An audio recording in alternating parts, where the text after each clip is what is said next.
Myself, Anuradha Gupta from Prithvi Innovations, based in Lucknow, a capital city of Uttar Pradesh, India. So my organization's name is Prithvi Innovations.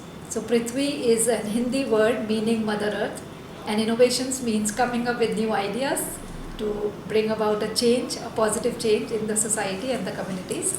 So that is what we work for, and we are closely related with the core theme on which IPEN works, which is creating a healthier, toxic-free, safe, and a very peaceful society around us.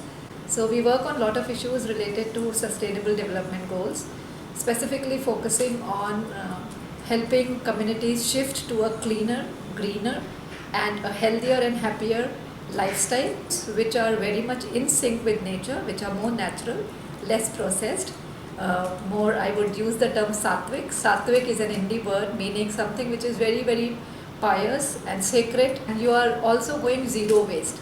So when I say zero waste, that is a core philosophy on which our organization works. We basically want people to be very conscious about their consumption, about the disposal, and also about the storage and the production of whatever they are using. So IPEN has a very close connect because we feel very closely connected with IPEN, and we started our little association with IPEN way back.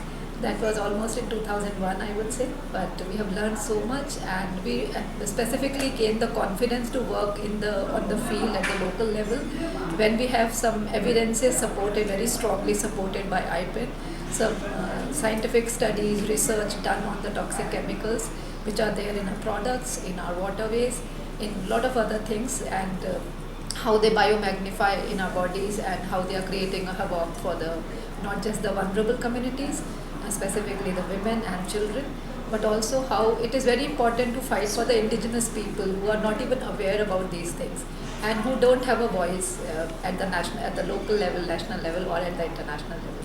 And we participated in two major campaigns with IPEN, which was the EDC Free Asia, where we did a sampling of a few products, and we actually shared the report in a conference that we organized in India. And we also did the sample study of the paints, the lead in the paints.